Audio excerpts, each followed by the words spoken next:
In this video, I'm going to be talking through different pen drawing techniques with fineliner and 5 different techniques of drawing with these pens, although they can be applied to other types of pens or even paint or drawing materials like pencils.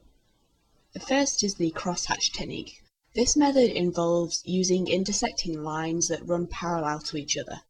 There are a few different ways of doing this. I'm doing it by using horizontal and vertical lines, but you can also use things like diagonal lines as well. With this method, you create different areas of light and dark by varying the space between the lines. The further apart the lines are, the lighter it will look, and the closer together the lines are, the darker it will look.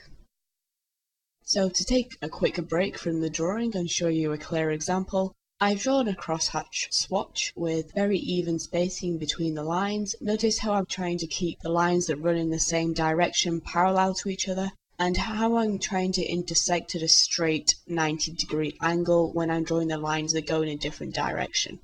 Now I'm going to make another swatch, but this one goes from light to dark. You'll see in my dark area that the lines are tightly compact and are pressed together more closely, and I'm gradually widening the space between the lines to get this transition from dark to light. And this is all I'm doing with my drawing.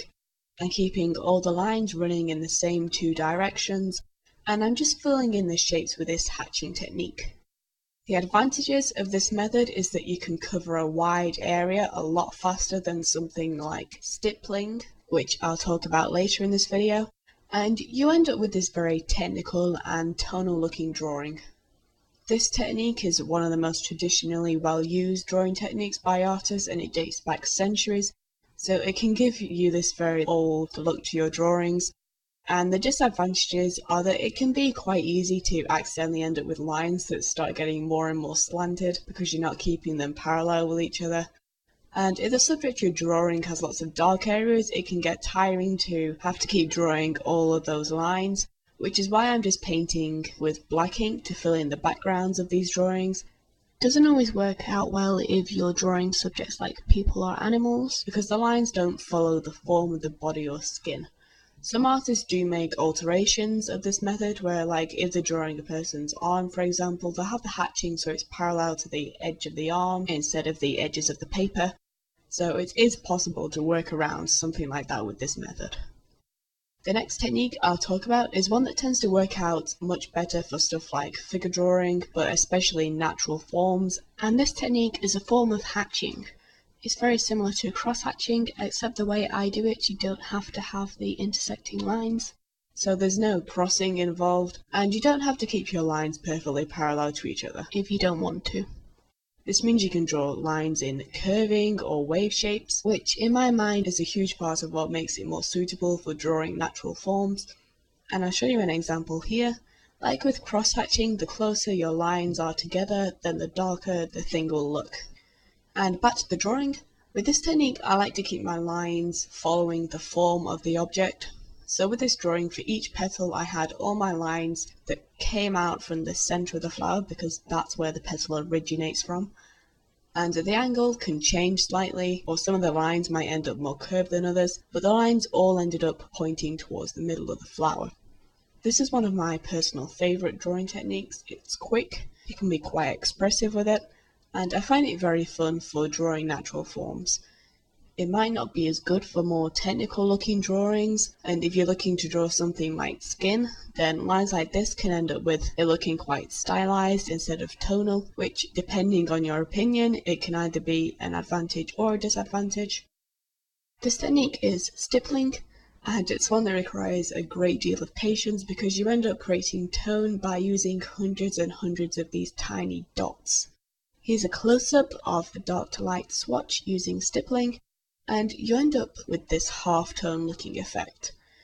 Because there's no lines, you end up drawing in a way that's completely based on tone, and you don't have to follow lines or forms, you don't have to keep your dots an even space apart, and because it's so appropriate for creating tone, this technique can create the most realistic effects if you have enough patience and time with it. And some of the best examples of realistic pen portraits are created using this method. Unfortunately, creating hundreds and thousands of dots requires, as I mentioned at the start, a huge amount of patience, and it's the most likely technique I'll talk about in this video to create hand or wrist strain. It's a technique that takes more practice than the other techniques as well, and it's my least favourite pen drawing method because I don't have enough patience for it even when I work on a small scale, so my drawing here isn't the best example of what you can achieve using stippling. And I personally find it a less expressive and a less fun way of drawing as well, but obviously that's just my opinion and plenty of other people enjoy it a lot more than I do.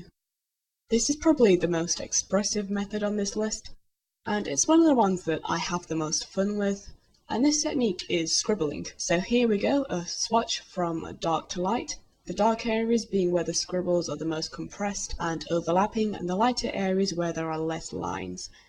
Again, there are no lines to follow, you don't need to worry about spacing your lines a certain distance apart or keeping them parallel to anything, and you can just be really loose with it. You can either treat it as like a warm-up practice drawing or as a finished piece, and because there are so many chaotic lines, it's quite easy for the drawing to start to lose detail, so it's not great for realism even though it's great for drawing expressively.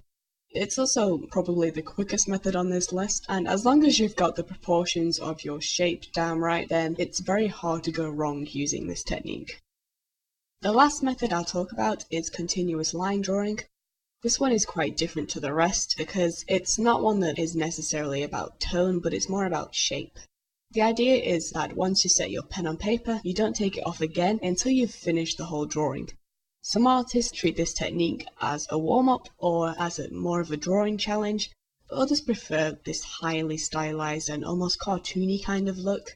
There's a lot more room for leeway with this technique and different ways of doing it. Some like to just draw the shapes, especially if it's a busy scene, but because my scene isn't a busy one, I decided that I would draw the shadows and highlights instead of just the edges of the shape. Another way of explaining it would be to say that it's kind of like what would happen if I upped the threshold in Photoshop and then I drew around everything that I could see in the image. Because the idea is that you don't take your pen off the paper, you quite often end up having to draw back over the lines you've already made.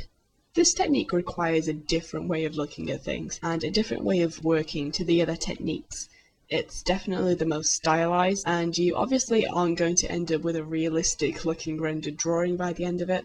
You can draw anything with this technique without really having to change the way you work, and it tends to be very quick, and I know artists like me who often end up working with semi-realism, then it can feel quite refreshing to draw in this way for a change. So here are all the drawings lined up next to each other so you can see the comparison. We've got cross-hatching, hatching, stippling, scribbling, and the continuous line drawing. Hope you found this helpful in some way, and see you guys next time. Bye!